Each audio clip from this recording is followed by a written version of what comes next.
Most people think reading someone means watching their eyes. That's the first mistake. And it's exactly why you can feel something's off but can't explain why. Your gut has been picking up signals your whole life. That sick feeling mid-conversation, the handshake that felt wrong, the smile that didn't land right. You clocked it, then you talked yourself out of it because you couldn't explain what you saw. You were seeing it. You just didn't have the system. There are 12 signals the human nervous system physically cannot suppress, firing underneath the words, underneath the reassurance, underneath the smile. Once you know them, every conversation becomes a read. And the last signal on this list is the most dangerous one. Most people never even think to look for it. The reason this works isn't magic. It's neuroscience. Most people focus on the front office, the part of the brain that picks words and rehearses expressions. But we're looking for the back office, the limbic system, the part that reacts to comfort, fear, and status before the conscious mind knows what's happening.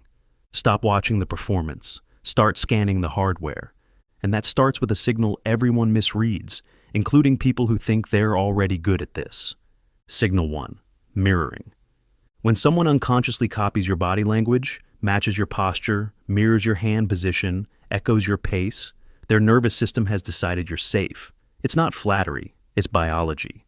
Alignment happens when two people are genuinely in sync. It can't be faked consistently. When mirroring disappears mid-interaction, when the body stops tracking yours, something shifted. Find out what. Mirroring develops over time, but there's a signal that fires before the conversation even starts, one most people treat as a formality when it's actually the first read. Signal 2.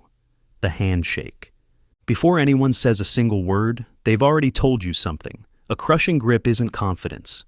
It's a performance of dominance, someone establishing the hierarchy before the conversation starts. A limp, rushed handshake, they're already looking for the exit. The sweet spot, firm, matched, brief, is someone comfortable in their own skin. Not trying to win, not trying to disappear. They've already told you something. Now look up because they're about to tell you more, without saying a word. Signal 3. The smile. A real smile can't be faked, not completely. Genuine happiness activates muscles around the eyes, crow's feet, a slight squint, that people can't consciously control. A performed smile stops at the mouth, wide, held just a beat too long, completely still around the eyes. You've seen it 100 times and called it charm. It wasn't. It was a mask with good lighting. Next time someone smiles at you, look up. If the eyes aren't moving, the smile isn't real. And the eyes aren't just important when someone smiles. They can tell you something all on their own if you know what to look for. Signal 4. Eye contact patterns. Steady eye contact feels like honesty. But here's what nobody tells you. It can be engineered. Practiced liars hold eye contact longer than honest people because they know you're watching for it.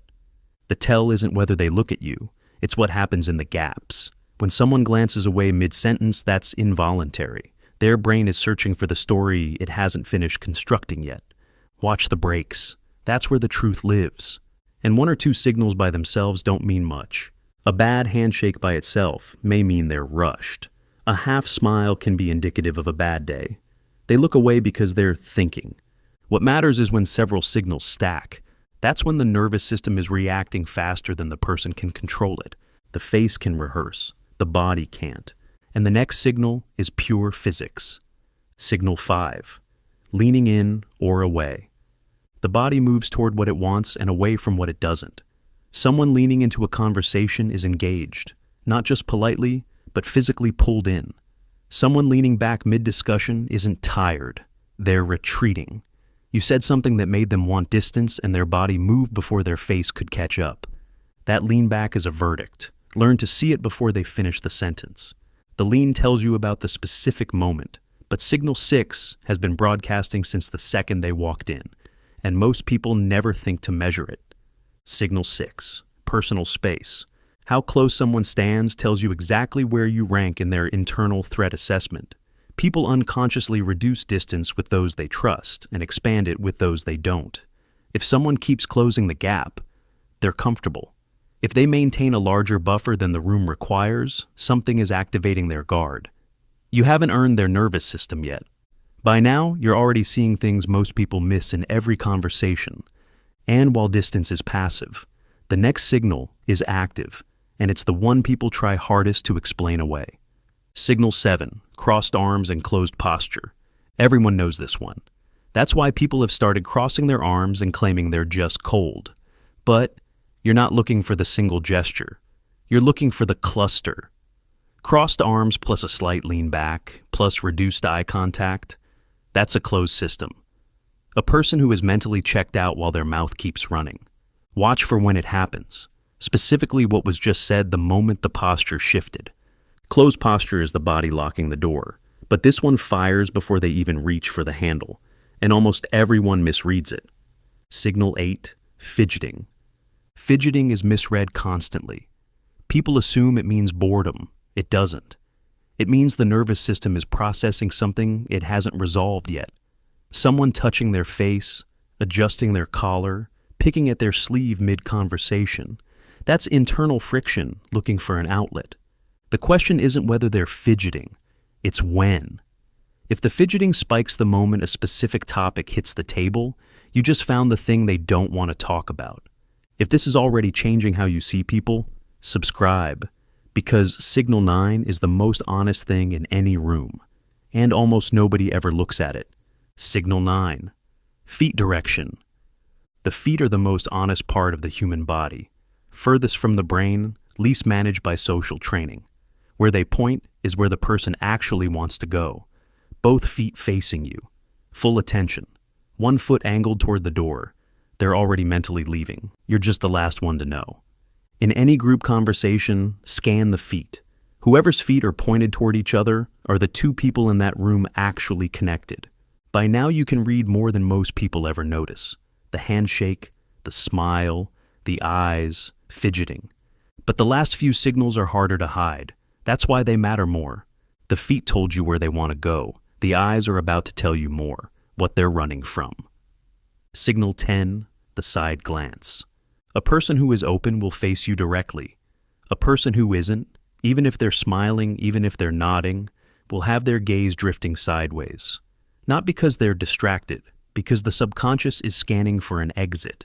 The side glance is a built-in threat response. It fires before the person even registers discomfort consciously. The eyes slide sideways, and the person doesn't know they did it. You will. You've been reading the body. Now, cut the visual entirely, because this signal lives in sound, and it's impossible to fake. Signal 11, paralanguage. How they say it. Forget the words. Listen to the instrument. A voice that speeds up is under pressure, trying to get through the dangerous sections faster. A voice that goes flat has detached. The person is no longer invested. They've gone somewhere else while their mouth continues the transaction. The voice that drops in pitch at the end of a statement, conviction. The voice that rises, making every sentence sound like a question. They're not sure about what they're saying, or about you. Strip the meaning from the sentence and just listen to the music. It never lies. That was the instrument. This last one is the confession. Signal 12, what they say about other people. This is the last one. And it's not body or voice language, it's psychology. And it's the most revealing signal on this entire list. Pay attention to how someone talks about people who aren't in the room, not what they say. The pattern of what they say. Someone who consistently describes others as generous, capable, and decent. They carry those qualities themselves. Studies confirm it. The traits we assign to others reflect the traits we possess. But the reverse is true with brutal accuracy.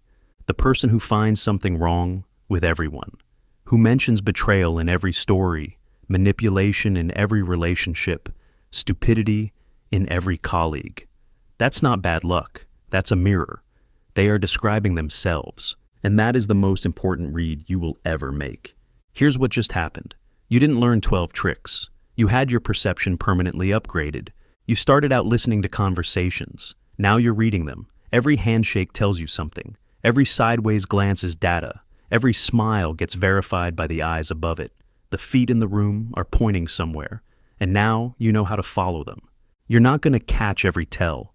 You're not supposed to. You're building a system, a way of processing people that runs underneath the conversation. Quiet, clinical, always on.